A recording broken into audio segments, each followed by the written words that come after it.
아침에 시작을 알리는 글로벌 주식 라이브 월스트리트 모닝 브리핑 10월 27일 금요일 방송 시작하도록 하겠습니다. 여러분 안녕하세요. 여도은입니다. 네. 뉴욕 증시가 3대 지수 오후장에 좀 낙폭을 줄이면서 반등을 시도하였으나 결국에는 모두 거의 장중 저점 부근에서 마감을 하게 됐습니다. 경기가 꺾일 것이다. 경기에 대한 우려가 있다. 이번 주 지난주에 계속해서 그 채권 투자하는 굉장히 큰 손 빌 에크먼이 그런 얘기를 하면서 숏 포지션 청사한 이야기도 하며 이제 거기에 이유가 경기에 대한 불안감 때문이었는데 또 밤사이 발표됐었던 3분기 GDP 같은 경우에는 강했습니다. 2배 넘게 전분기 대비해서 2배 가까이 올랐는데 이걸 두고 또 이제 경기가 강하니까 연준은 계속해서 추가적인 긴축을 이어갈 수 있다.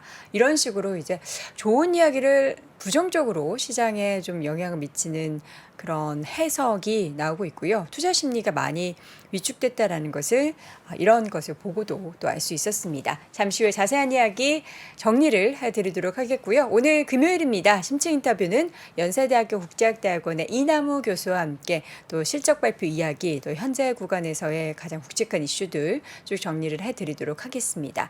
월간 소식은 오늘도 미국 주식에 미치다 이항영 전문위원과 함께 확인해 보도록 하죠. 네. 저의 포트에 대해서 궁금하신 분 있는데, 저는 계속해서 조금씩 저가 매수를 하고 있습니다. 물론 여기보다 더 하락할 수도 있겠지만 저는 언젠가는 다시금 돌아올 거라고 생각하면서 저가 매수를 꾸준히 하고 있는데요. 여러분은 또 어떠신지 모르겠습니다.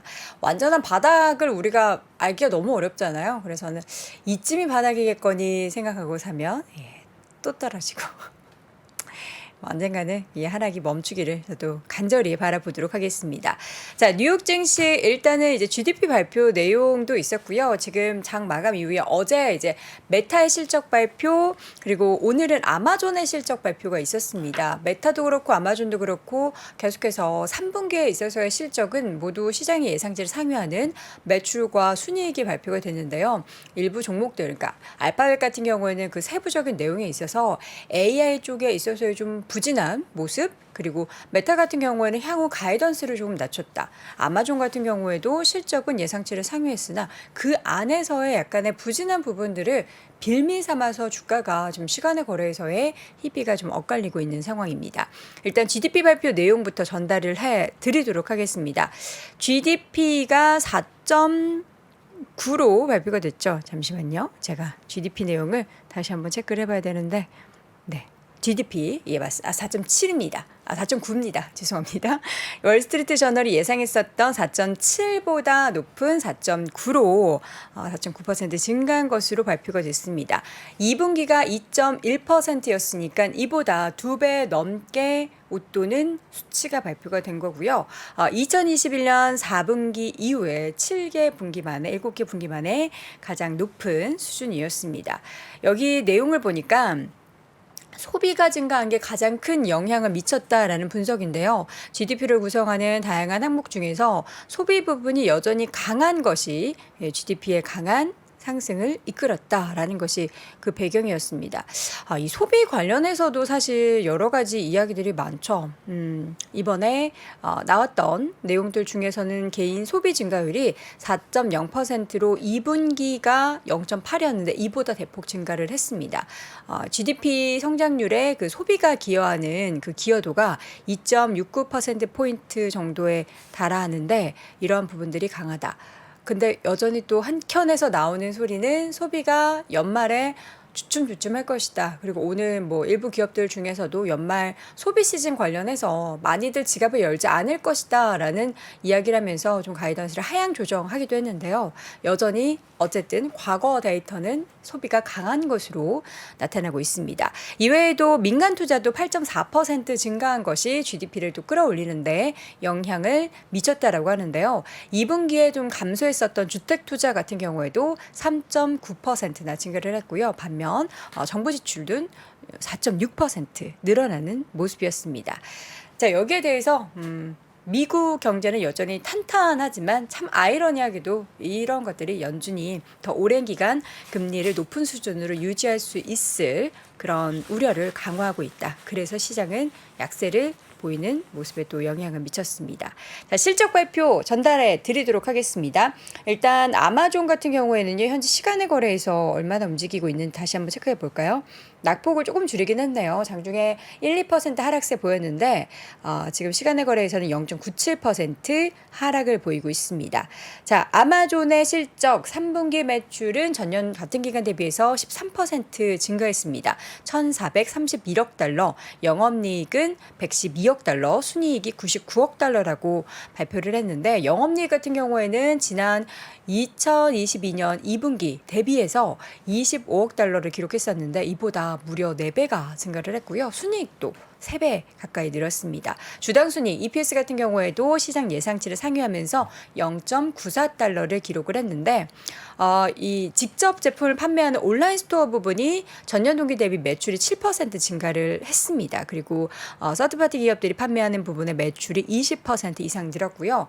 또 주요하게 또 보고 있는 아마존 웹서비스 AWS 같은 경우에는 전년 같은 기간 대비 매출이 12% 증가를 하면서 231억 달러, 영업이익도 70억 달러를 기록을 했습니다.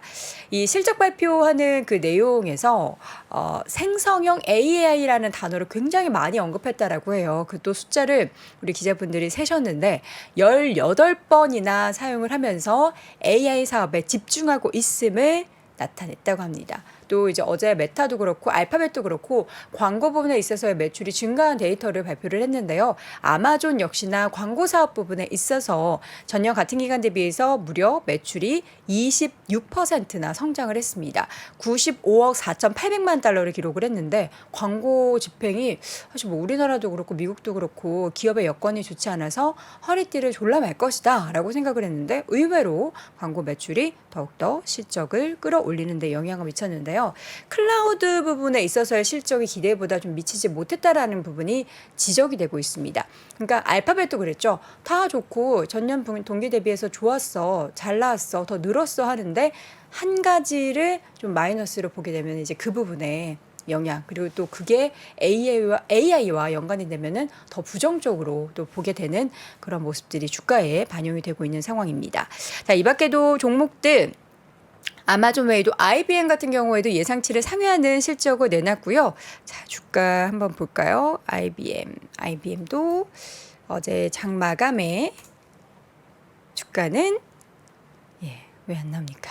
확인하는 대로 말씀드리겠습니다. 4% 이상 올랐습니다. 그리고 장난감 업체 마텔 연말 쇼핑 시즌에 있어서 좀 둔화를 점치고 있다라고 말씀드렸죠. 그래서 이 마텔 같은 기업도 연말에 이제 어머니들이, 아버지들이 아이들 선물 살 때 조금 이제 비싸진 것에 대한 부담감 혹은 집에 있잖아 하면서 이제 덜 사줄 거라라는 좀 우려가 있는 것 같습니다. 수요 둔화를 경고하면서 주가가 7% 이상 하락을 하는 모습을 나타냈고요. 그리고 지금 인텔 같은 경우에도 실적 발표를 했죠. 자, 시간의 거래에 인텔의 움직임 한번 보겠습니다. 아마존은 소폭 하락했는데 인텔은 무려 7% 넘는 강세를 보이고 있습니다. 역시나 시장 예상치를 웃돈 매출과 순이익을 발표를 했고요. 주가는 7% 이상의 강세 움직임 보이고 있는데 부디 이런 안 좋은 주가 움직임 말고 이렇게 좋은 주가의 움직임이 우리 국장에 반영되기를 바라봅니다. 자, 맵을 보면서 전체적인 시장 이야기 더 풀어보도록 하겠습니다. 빅테크 종목들은 다 하락했습니다. 나스닥 지수가 어제 2% 그리고 오늘 밤 사이에도 1.7% 하락한 데 영향을 모두 이제 빅테크 기업들이 다 끌고 내려간 거죠. 그리고 조정장 진입에 대해서도 지금 분석이 계속 나오고 있는데 조정장 진입했다가 발 살짝 담궜다가 다시금 좀 뺐으면 좋겠습니다. 메타의 주가 3.7%, 마이크로소프트 3.75%, 마이크로소프트도 같이 좀 크게 하락했다라는 게 저는 좀 아쉽습니다. 애플도 2.46% 그리고 구글 2.5%, 아마존 1.5% 그리고 시간의 거래에서는 소폭 하락, 테슬라의 주가도 3%대 하락하면서 주가가 205달러 선까지 밀리는 모습 보였고요. 포드와 GM도 각각 1%대 하락을 했습니다. 지금 포드 같은 경우에는 전미 자동차 노조 6주째 이어진 파업을 끝내기 위해서 잠정합의에 도달을 했다라는 소식이 전해졌음에도 불구하고 주가는 1%대 하락이고요. 포드가 실적을 발표를 했습니다. 시장의 예상치를 하회하는 실적을 발표하면서 지금 시간의 거래에서 좀 하락을 하고 있는데 포드 한번 체크를 해보도록 하겠습니다. 현재 주가 4% 이상 하락세를 보이고 있는 상황이고요. 10.85달러를 기록을 하고 있습니다. 자, 그리고 또 다른 기업들 쭉 더 보자면 국제유가의 움직임을 한번 체크해 드릴 필요가 있죠. 국제유가는 상승했다가 또다시 반락을 했습니다. 2%대 WTI 기준으로 하락을 하면서 배럴당 현재 80달러 초반대 83달러 선 기록이 되고 있는데요. 이 가운데 에너지주들은 조금 전반적으로 쉬어가는 모습이었습니다. 엑스모빌 0.9%, 쉐브론 0.7%대 하락하는 모습이 나타났고요. 코노코필립스도 1.7%대 반면 옥시단타 페트롤리움은 그나마 버티면서 보합권 마감을 하는 모습이었습니다.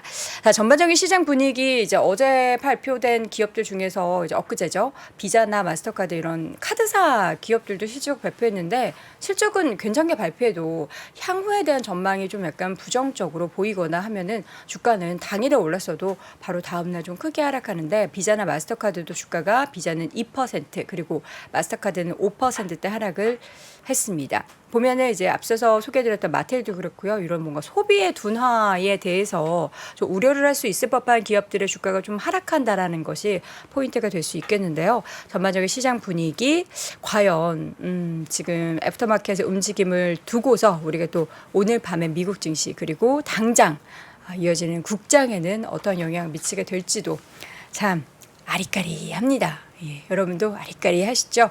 이럴 때는 저보다 이제 이분을 모셔서 이야기 나눠보면 조금 더 명확한 뭔가 시장의 방향성과 현재 상황을 가늠해 볼 수 있을 것 같은데요. 잠시 이어지는 심층 인터뷰는 연세대학교 국제학대학원 이남우 교수와 함께 다시 돌아오겠습니다.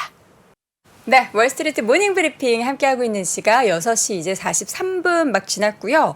지금은 풀렸는지 모르겠습니다. 제가 이제 오늘 출근길에 항상 강변북로를 이용을 하는데 원효대교부터 마포대교 사이에 도로공사를 한다고 하더라고요. 저는 이제 한 그 얘기를 성수대교 지났을 때 한남대교쯤 왔을 때 전광판에 그걸 딱 보면서 또 막히겠구나. 근데 이제 거기가 막히는 게 아니라 그 여파가 뒤까지 가잖아요. 근데 아직까지 도로공사를 하고 있다면 지금 막 이제 출근길 그쪽 근방에 가시는 분들은 원효대교 쪽으로 좀 우회해서 여의도 출근하시는 분들은 그렇게 오셔야 덜 막힙니다. 예, 덜 막힌다라는 TMI 전해드리고 올림픽대로를 우회하는 것도 좋은 방법 중에 하나겠죠. 예, 길 막힐 때는 여러분 이제 출근길에 저처럼 너무 이렇게 바투 오시면은 마음이 급합니다. 마음이 급하기 때문에 여유롭게 출근하시길 바랍니다.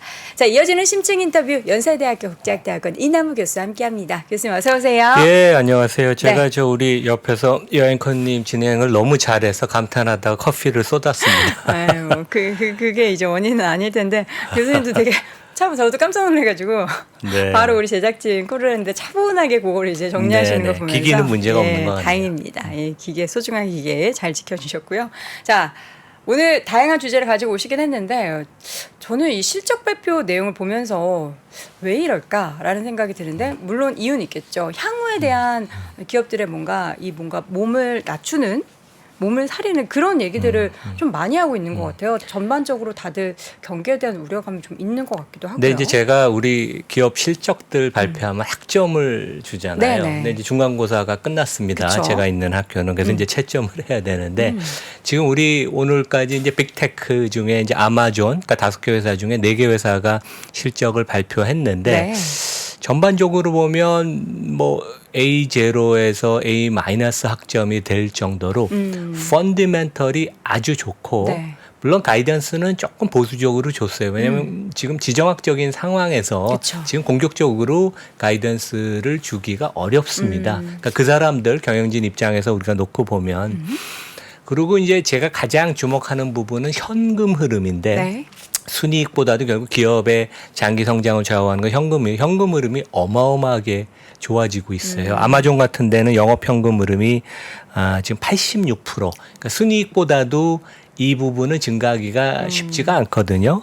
그래서 현금 흐름이 좋아지기 때문에 펀디멘털은 틀림없다. 근데 이제 우리가 왜 주가가 실적이 발표되면서 이제 빠지냐 하면 그러니까 우리가 금년에 주가가 얼만큼 오르는지를 한번 우리가 되새겨 보면 될 것 같아요. 그래서 테슬라 같은 데가 물론 지금 주가가 280, 90달러에서 조정을 받았지만 연초에서 고점까지 놓고 보면 180%가 올랐었고 네. 메타는 160%. 그다음에 오늘 실적을 발표한 아마존도 70%가 올랐습니다. 네. 그래서 조금 여기서 그러니까 후퇴를 해서 주가가 좀 빠지는 건 어떻게 보면 자연스러운 현상이지 펀디멘탈 특히 현금 흐름이 아주 지금 좋아지고 있기 때문에 네. 근본적인 문제는 없다. 이제 저는 그렇게 결론을 내리겠습니다. 네. 방금 전에 제가 이제 아마존 실적 발표 내용을 전달해 드리면서 시간의 거래에서 하락세를 보인다라고 말씀드렸는데요. 저도 궁금합니다. 지금 뭔가 어닝콜이 진행이 되고 있을 텐데 좋은 이야기를 했는지 지금 시간의 거래에서 다시금 갑자기 2% 가까이 또 상승을 하고 있어서 부디 좋은 이야기를 했기를 바라도록 하겠고요. 내용 저희가 체크하는 대로 바로 전달해 드리겠습니다. 자, 오늘 크게 5가지 주제를 또 우리 교수님께서 가지고 오셨는데 주제부터 좀 한번 쭉 볼까요? 이제 크게 매크로 얘기랑 네. 이제 기업 얘기로 나눌 수 있는데 뭐 어제 우리 시간으로 밤에 발표된 3분기 GDP 증가율 약간 좀 내용을 살펴보고 네. 뭐 생각보다 되게 좋았어요. 한 4% 정도 나올 거라고 얘기는 좀 있었는데 4.9%까지는 예상을 안 한 것 같은데 우리가 이건 이제 백워드 루킹 한 거 아니에요? 7, 8, 9의 경제 성장인데 그러면 어떻게 보면 장기 금리가 최근에 많이 오른 게 이것을 똑똑하게 미리 반영을 한 거라고도 볼 수 있습니다. 우리가 그렇게 해석할 수 있고 이 장기 국채, 미국의 장기 국채 관련돼서 화제가 됐던 게 그 제가 여러 번 얘기한 빌 액만, 그러니까 월가의 가장 똑똑한 헤지펀드 매니저. 근데 나이는 좀 많습니다. 50대 중반인데 이분이 자기 그 미국 그 국채에 대해서 이제 공매도 쳤던 그 숏 포지션을 정리를 했죠. 그래서 이분이 대단한 지존인데 이번 기회를 통해서 과연 이 사람이 펀드가 얼만큼 잘하는지 엄청나게 수익률이 높습니다. 그리고 이 사람이 들고 있는 압축 포트폴리오를 들고 있는데 옛날엔 행동주의자였어요. 근데 최근에 나이가 좀 들어서 행동주의자는 자기는 힘들다. 그래서 이제 압축 포트폴리오를 장기 투자하는데 그 투자 패턴을 좀 알아보고 우리 그 국내에서 이제 공매도 관심이 많잖아요. 근데 에크만 같은 진짜 이 프로들이 하는 게 공매도지 개인 투자가들 특히 주식을 놓고는 주식은 장기적으로는 주가는 올라가는 거니까 네. 기업 이익이 증가하니까 개인 투자가들은 상당히 우리 투자를 좀 조심해야 된다. 그런 말씀을 드리고 싶고 네. 그다음에 실적 관련돼서는 알파벳 메타가 저는 주식이 과매도 됐다고 지금 생각이 들고 메타는 뭐 실적은 좋았는데 밸류에이션이 자꾸 주가가 빠진 거는 약간 거버넌스 문제도 있어요. 어떻게 보면 메타버스 관련된 적자가 22조 원이 났는데 1년 사이에 저커버그를 견제 못하는 이사회의 문제. 그러니까 이제 차등 의결권 제도가 이제 있어서 그 저커버그가 좀 독주를 하거든요. 네. 이제 그런 문제도 있고 아마존 얘기도 하겠습니다. 네. 우리 이제 구글 알파벳이 주가가 많이 빠졌던 이유가 그 구글 클라우드가 성장률이 22%밖에 안 나와서 이거 되게 실망스럽다. 그러니까 마이크로소프트가 28%인데 그거 대비. 근데 오늘 아마존 AWS는 그 클라우드 부분의 성장률이 12%밖에 안 됐습니다. 물론 영업이익률은 되게 좋게 나왔어요. 30% 마진. 근데 이걸 보면 우리가 그 구글 클라우드한테 너무 페널티를 많이 좀 매겼던 게 아닌가. 너무 눈높이를 높게 갖고 네. 봤던 게 아닌가 이제 그런 생각도 듭니다. 네. 자, 하나씩 그럼 열어보도록 하겠습니다. 일단 GDP가 얼마나 잘 나왔는지 그 배경에 대해서 좀 열어보도록 할까요? 그러니까 이제 우리 그 미국은 분기 GDP를 연율화 시켜서 네. 이제 발표를 해서 4.9%. 그러니까 뭐 대단히 높은데 이제 견인한 게 개인 소비 중에서도 서비스, 여행 가고 요즘 뭐 우리 K-팝 그룹들 미국에서 콘서트 많이 하죠. 이제 그런 것들 가는 것들. 이제 그런 거가 제일 그 기여를 했고 네.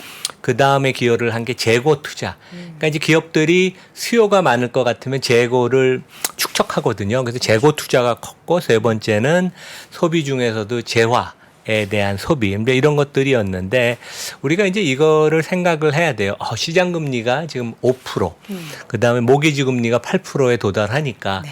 미국 소비자들이 이거 뭐 거의 뭐 견디지 못하는 거 아니냐. 그런데 미국 개인 가계 빚의 3분의 2가 모기지인데 모기지의 대부분은 고정금리로 이미 럭인이 돼 있어요. 그러니까 제가 아는 분도 2년 전에 집 있는 걸 리파이낸스 이제 그 금리를 갈아탔는데 3% 초반에 갈아탔거든요. 30년 동안 럭인이 돼 있는 거예요. 그래서 우리가 시장 금리가 올라서 당연히 신차를 구매하는 사람은 8% 금리를 내고 그다음에 지금 집을 사는 사람들도 8% 금리를 내지만 많은 대부분의 집을 갖고 있는 미국의 가계들은 3, 4% 금리를 계속 내고 있다. 그러니까 심리적인 안정이 있다는 거죠. 네. 그리고 중소기업 스타트업은 어렵지만 대기업들은 한국도 그렇지만 대부분 넷 캐시예요. 현금을 갖고 있고 빚이 없어서 금리가 올라가는 것으로 인한 타격이 그렇게 크지는 않다. 그래서 우리가 조금 균형 있게 보면 눈에 보이는 금리의 그 충격이 모든 가게, 모든 기업에 이렇게 다 미치는 건 아니다. 그래서 이제 그런 부분도 우리가 생각해 볼 수 있습니다. 네. 자, GDP의 내용을 쭉 정리를 한번 해봤습니다. 이어서는 이제 빌 에크먼이 장기채를 청산을 했다는데 요 얘기를 하자마자 그날 국채금리가 막 이렇게 떨어지고 이래서 저는 이게 이분이 제가 그 지난주랑 정도 그 지난주에도 이분 얘기를 했었잖아요. 그러니까 이제 대표적인 월가의 네. 선수입니다. 그래서 이제 제가 다음 페이지에도 보여주겠지만 네. 미국 시장보다 2배나 되는 장기 수익률을 자기 펀드에서 냈어요. 그래서 이제 이분이 미국 장기채, 그러니까 미국 금리가 계속 올라갈 거고 특히 단기채 대비 장기채 금리가 더 많이 올라갈 거라고 생각을 해서 이제 베팅을 했었고 숏을 친 거죠. 그러니까 채권 가격이 하락한다는 거는 이제 금리가 올라간다는 거죠. 근데 이번에 정리를 했는데 네. 정리를 하면서 뭐 한 2억 달러 벌었어요. 근데 그 전에 작년에는 조 단위의 돈을 벌었습니다. 근데 이제 이런 얘기를 했어요. 미국 경기가 데이터에 나오는, 그러니까 우리 오늘 얘기한 3분기 실적도 backward looking, 그 전의 데이터거든요. 지금 우리가 느끼는 경제 성장의 둔화 속도가 생각보다 좀 빠르다. 그 얘기를 했고, 전 세계를 지금 놓고 볼 때, 금융시장을 놓고 볼 때, 어떤 리스크가 있는지 나는 도저히 가늠하지 못하겠다. 근데 그런 상황에서는 롱을 가기도 뭐하고 숏을 가기도 뭐해서 어차피 돈을 벌었으니까 포지션을 정리하는 거죠. 그래서 리스크에 세 가지 리스크가 제가 있다고 말씀드렸는데 어떤 리스크가 있는지도 모르는 그 자체가 unknown이라고 이제 가장 불확실한 건데 이제 그래서 정리를 한 것으로 보이고 이분 펀드를 보면 퍼싱 스퀘어라는 그 펀드를 이제 2004년부터 이분도 엄친아예요, 되게. 아버님도 부동산 그 업계의 그 재벌이고 본인도 네. 하버드 학부 비즈니스스쿨 나온 엄친아인데 네. 여기 이분이 2004년부터 그 펄싱 스퀘어 그 펀드 수익률을 보면 동기간 제가 항상 얘기하지만 미국은 시장 전체로 장기간 보면 연 9에서 10% 그 총수익률이 네. 줍니다. 그러니까 배당 플러스 주가 상승. 근데 이분의 펀드는 그 16.1%인데 이것은 퍼포먼스 성과 수수료를 빼고 난 거예요. 와. 20%랑 그다음에 보수 그 관리 수수료를 빼서 실질적으로는 한 22% 수익을 낸 겁니다, 매년. 정말 저게 돈 맡기고 그러니까 어마어마한 그 대단한 성과를 보여주는 네. 그러니까 20%가 매년 넘는 그러니까 대단한 그 능력이 있고 이제 이분의 포트폴리오를 보면 제가 다음 주에 한번 저 공개를 구성해요? 할게요. 근데 네. 이분은 가격 정가력, 프라이싱 파워가 있는 기업을 삽니다. 그래서 우리가 좀 이따 얘기할 알파벳을 금년 2월에 주가 그때 폭락하는 시점이 있었잖아요. 그때 펀디멘털 대비 이 회사 너무 많이 하락했다. 그래서 이제 집중 매집을 했고 그래서 가격 정가력, 프라이싱 파워를 되게 중시한다. 네. 그런 말씀을 드리겠습니다. 자, 그러한 빌 에크먼이 어쨌든 그 채권 쪽에 있어서의 공매도를 숏을 청산을 했다라고 하는데 공매도라는 게 이제 저런 분들은 뭐 헤지펀드 투자자니까 되게 쉽게 하는데 우리 개인 투자자 입장에서는 사실 그래도 우리 시장에서는 좀 어려운 영역이잖아요. 그러니까 전 세계적으로 볼 때 1% 미만에 드는 진짜 프로 헤지펀드 매니저만 공매도를 쳐서 성공. 근데 헤지펀드들도 손해를 많이 봅니다. 실제로는. 근데 이제 이게 왜 어렵냐면 인간이라는 것은 우리가 이제 소유의 욕구가 있고 가격 상승을 하면 우리가 이제 만족을 느끼는데 공매도 숏이라는 거는 하락을 하면 돈을 버는 거 아니에요. 그래서 우리 인간 본성과 거꾸로 가는 겁니다. 그래서 이제 그래서 되게 어려운 것이고 그래서 이제 뭐 뮤추얼 펀드 30년 한 분이 그 헤지펀드를 시작해서 공매도를 치기 시작하면 우리 애기가 이제 그 새로운 시도를 한다 이제 그렇게 얘기를 하거든요. 그래서 이제 롱에 대한 해지용으로 공매도를 치든 아니면 절대적인 주가 하락을 기대해서 공매도를 치든 중요한 것은 리스크 관리. 왜냐하면 5년 전에 테슬라를 공매도 친 분들은 어마어마한 손실을 봤어요. 그래서 이제 공매도를 칠 때는 잘게 쪼개서 작은 포지션을 가져야 되고, 왜냐하면 무한대 손실이 발생할 수도 있습니다. 공매도 쳤는데 주가가 20% 하루에 올라오기 시작하면 겁나서 카바를 하거든요. 그렇죠. 그래서 우리가 공매도는 관심을 갖고 보는 거지만 주가라는 건 괜찮은 기업은 특히 장기적으로 성장하기 때문에 개인 투자가들이 공매도를 이렇게 너무 관심을 가질 필요는 없다. 하지만 우리가 투자에 있어서는 참고를 하되, 그리고 이제 학문적으로도 공매도가 주가 하락을 유도한다는 학문적인 연구 결과는 없습니다. 왜냐하면 공매도 쳐서 좋은 기업이 주가가 빠지면 액티브 펀드가 들어와서 엄청 사거든요. 그래서 일시적으로 잠깐 주가 하락은 유도하지만 중장기적으로 보면 절대 공매도가 주가 하락을 유도하지는 않는다. 오히려 버블이, 그러니까 최근에도 국내에서도 언론에 나왔지만 버블이 생길 때 공매도가 들어가면 주가를 끌어내리기 때문에 버블을 억제하는 그런 순기능이 되게 있죠. 네.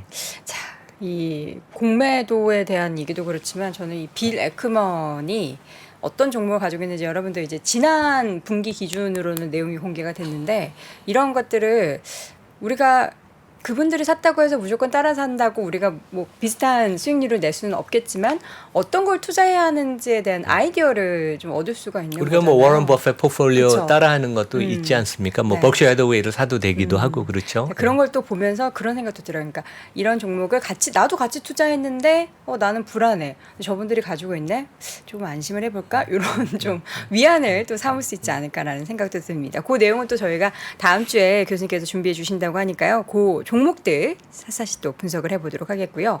제일 궁금한 거 알파벳과 메타, 특히 이제 알파벳의 주가가 당일 9% 빠졌고요. 또 어제도 2% 넘게 그렇죠. 빠졌습니다. 좀 과하게 빠진 거죠. 그러니까 이제 우리가 이거를 한번 보시면 될 것 같아요. 그림 띄워주시면 이제 금년 들어서 주요 업종 테마별로 이제 주가 상승률이에요. 지난주 금요일까지. 네. 그래서 이제 비트코인이 70% 올랐고. 커뮤니케이션 서비스 여기가 이제 뭐 알파벳, 메타, 넷플릭스가 들어있죠. 네. 스냅 46% 상승, IT가 37% 상승, 나스닥 100 지수 QQQ가 36% 상승. 근데 아까 제가 말씀드린 것처럼 아마존은 고점까지 금년 들어서 70% 상승, 테슬라, 메타는 한 170% 정도 평균 상승을 했거든요. 그래서 너무 주가가 작년에 많이 빠져서 올해 급등을 했지만 하여간 중요한 것은 너무 주가가 많이 올라서 조금 일부를 반납한다고 보면 될 것 같고, 네. 좀 전에 우리 여앵커님 말씀하신 그 알파벳은 그 우리가 2023년 금년 2월에 바드 데모가 문제가 있어 하루에 주가가 9% 빠졌잖아요. 그때 에크만이 엄청 사기 시작했어요. 그래서 이 선수들은 프로들은 좋은 기업을 알고 있는데 1년이나 1, 2년에 한두 번씩은 좋은 기업도 코스트코 같은 기업도 그 변동성이 없는 기업도 주가가 1, 20%씩 빠집니다. 네. 그때가 오히려 거꾸로 우리는 시장과 반대로 생각을 해야 된다. 그래서 저는 오히려 알파벳, 메타 다 좋게 보고 있습니다. 아마존도 오늘 실적이 좋았죠, 되게. 네. 메타 보면은 메타도 이번 실적 발표 내용이 좋았습니다. 사실 그동안에 빅테크 기업 중에서 메타가 퍼포먼스가 제일 좋았었잖아요. 그래서 실적이 조금 잘 나와도 주가에 뭐 차익실현 빌미가 된 건지 또 세부 내용을 한번 볼까요? 그러니까 이제 먼저 성적을 보면 네. 메타가 그러니까 이제 테슬라가 B0 실적이 뭐 조금 실망스러운 면은 있었습니다. 현금 흐름은 괜찮았지만 알파벳, 마소가 A0.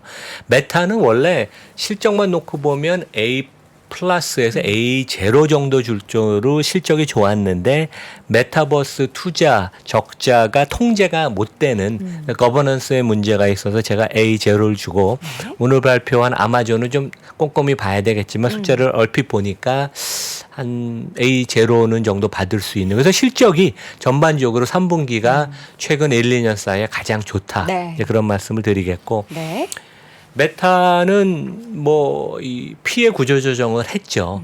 2만 1,000명, 그러니까 전체 임직원의 24%를 내보냈으니까 얼만큼 그 효율성을 강조를 한 거죠. 그래서 영업이익률이 1년 전에 20%에서 40%로 2배 됐어요. 보통 우리가 영업이익률이 10% 넘으면 괜찮다. 20% 넘으면 진짜 좋은 회사다. 삼성전자가 한 20% 피크에서 되잖아요. 근데 조금 구조조정하니까 40%가 나오는 거 보면 얼마만큼 좋은 회사인지 알 수 있고 현금 흐름이 엄청 좋아지는데 하나 재미있는 현상은 알파벳은 계속 자사주 매입을 많이 해요. 매분기 1%씩 자사주를 사서 소각을 합니다. 네. 애플을 따라가고 있어요. 알파벳은. 근데 메타는 자사주 매입 강도를 낮췄다. 아마 주가가 많이 올라서 이제 이사회가 그렇게 판단을 한 것 같아요. 그리고 이제 뭐 알파벳, 마소다 전반적으로 메타 유사하게 매출 이익 다 좋고 아마 내년에도 전반적으로 실적이 괜찮을 겁니다. 근데 이제 올해 3분기가 증가율 자체로는 피크예요. 그러니까 성장률이 조금 이제 둔화되니까 둔화되는 것을 시장은 좀 싫어하거든요. 그래도 둔화가 돼도 내년에 한 15% 20% 성장을 만든다면 메타건 알파벳이건 마소건 크게 걱정할 것은 없다고 제가 말씀을 드리겠습니다. 네, 걱정 마소.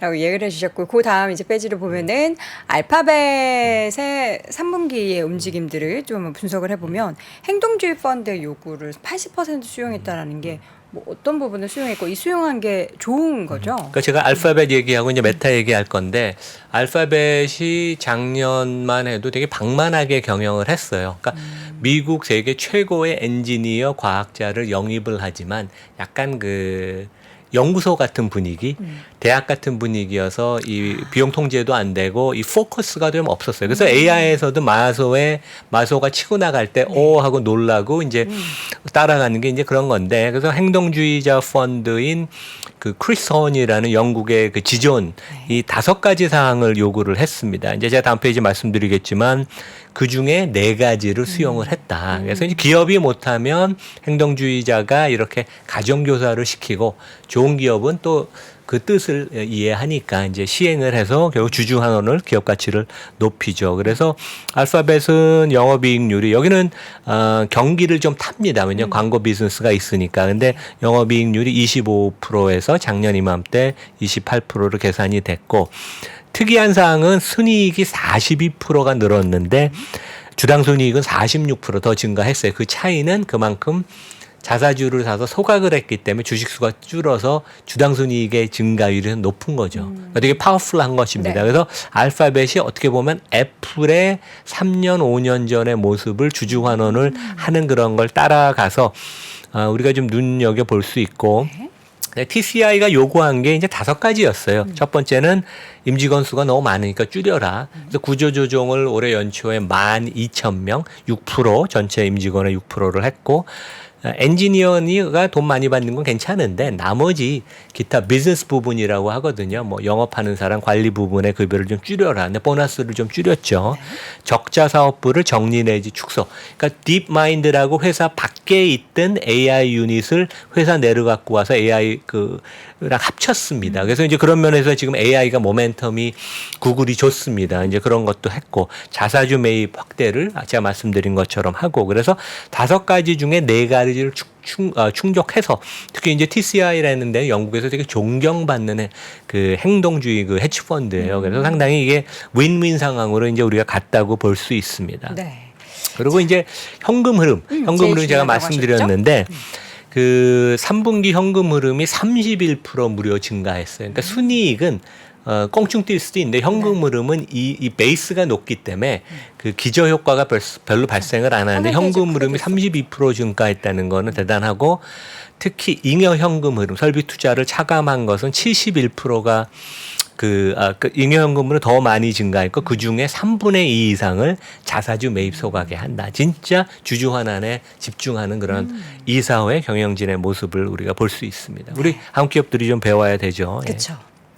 그래서 지금 평가를 한번 해볼까요? 알파벳의 현재. 그래서 이제 알파벳이 주가가 한 $120 정도 되면 우리가 이제 11월이 됐잖아요. 그래서 내년 주당 순이익 기준으로 우리가 놓고 보면 퍼가 17배예요. 그래서 오히려 미국 시장 전체보다도 낮으니까 세계 최고의 인력, 최고의 비즈니스 모델, 안정적인 현금 흐름, 거기다가 자사주 매입소가 이렇게 잘하는 주주 친화적인 회사가 퍼가 너무 낮은 게 아닌가 이제 그런 생각을 해봅니다. 네, 알파벳에 대해서 평가를 해봤고요. 이번에는 메타입니다.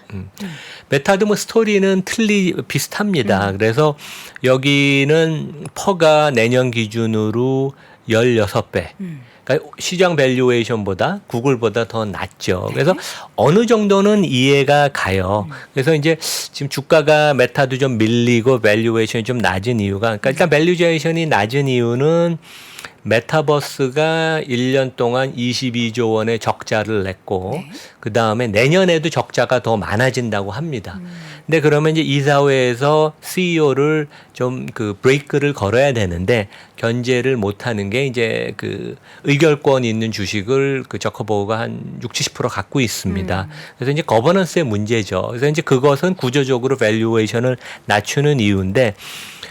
전반적으로 성장률 자체는 둔화가 된다. 그래도 뭐 올해 한 60-70%에서 내년에 한 20% 성장을 하니까 큰 문제는 아니고 내년 가이던스를 약간 두리뭉실하게 얘기를 했어요. 비용 관련된 얘기를 했는데 매출은 4분기, 금년 4분기도 잘 모르겠다. 왜냐하면 전쟁 때문에 내년에도 좀 불투명하다 해서 시장이 조금 놀랐는데 우리 현명한 투자가라면 오히려 이런 것과 좀 거꾸로 그것을 더 지나서 밸류에이션을 우리가 좀 봐야 되는 게 아닌가 그런 생각을 합니다. 네.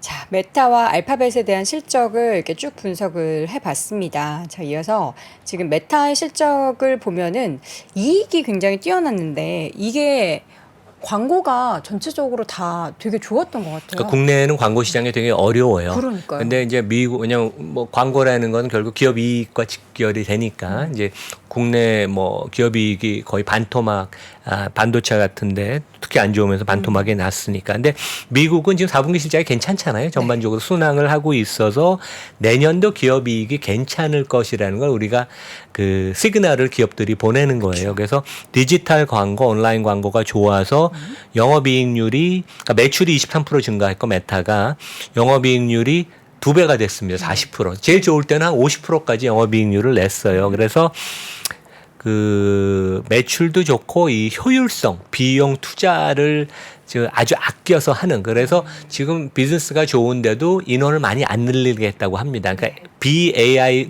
부분에 있는 사람을 AI로 돌려서 좀 더 그 인원의 효율성을 하고, 그다음에 AI를 활용해서 광고주 입장이나 고객도 최근에 보면 더 재미있는 추천이 많이 올라오더라고요. 제가 봐도 페이스북을. 그래서 이 그 AI의 덕을 보고 그동안 이제 릴스가 문제가 많이 됐는데 릴스 덕분에 인스타그램에 사람들이 있는 시간이 40%가 늘었다고 합니다. 웃으시네요. 아니, 어저께 이양용 위원님이 메타로는 지금 돈을 못 벌고 오히려 적자잖아요. 그러니까 곧 이름 릴스로 바꿀 것 같다고 피커명을 그런 우스갯소리도 하셔가지고 그게 생각나서 웃었습니다. 근데 하여간 그동안 약간 뭐 미운 오리 새끼 같이 있다가 이제는 그렇죠. 좀 효자로 이제 탈바꿈을 하는 모습을 보이고, 이제 재미있는 게 이번 실적에 약간 됐는데 그 구글이건 메타가 애플 때문에 고생을 많이 해요. 왜냐하면 애플의 스마트폰을 통해서 모든 고객과 터치 포인트가 이루어지는데 그 고객 데이터도 쓰지 못하게 하고 이제 괴롭히니까 나만의 기기를 지금 만들고 싶어 합니다. 근데 구글이나 메타는 소프트웨어 회사이기 때문에 하드웨어를 잘 못해요. 그러니까 애플의 장점은 하드웨어에서 시작해서 소프트웨어까지 아우르는 그런 특징이 있는데, 우리 여기 보면 뭐 믹스드 리얼리티 헤드셋, 그다음에 레이반 메타 스마트 글라스 이런 게 이제 9월 말에 그 커넥트 컨퍼런스라는 데서 저커버그가 보였는데 최근에 보면 스마트폰으로서는 AI 기능을 다 구현 못하는 게 아닌가. 그러니까 오픈 AI, 챗 GPT도 최근에 그 텍스트 기능 말고 보고 듣고 말하는 기능들이 부과가 돼서 뭔가 다른 기기가 이제 당장 뭐 몇 년 사이는 아니겠지만 아이폰을 대체하는 게 나오는 게 아닌가. 이제 그런 얘기도 좀 나오고 있습니다. 최근에 뭐 전문가들이 그런 얘기를 하고. 이제 마지막으로 그 이번에 메타버스가 한 5조 원 넘게 적자를 냈는데 그걸 빼고 본업 있죠. 페이스북, 인스타그램, 뭐 메신저 이런 것의 영업이익률을 보면 52%나 돼요. 그만큼 이 그 메타 페이스북의 비즈니스 모델이 그러니까 되게 파워풀한 것을 보여주죠. 그래서 하여간 이게 메타버스가 아킬레스건인데 AI가 이제 등장을 하면서 뭔가 조금 연결시킬 수 있는 고리는 있지만 적자가 너무 심화되는 게 좀 안타깝다. 이제 그런 말씀을 드리겠습니다. 알겠습니다.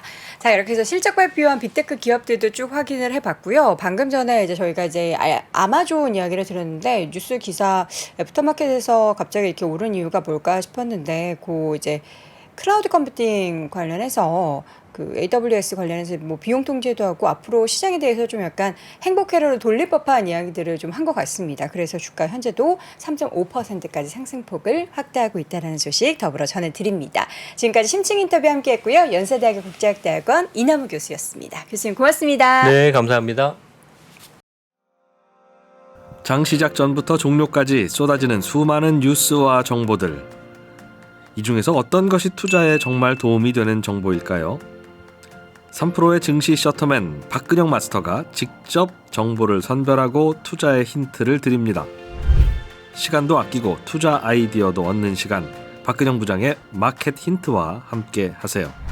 자세한 사항은 3프로 TV 앱과 홈페이지를 확인하세요.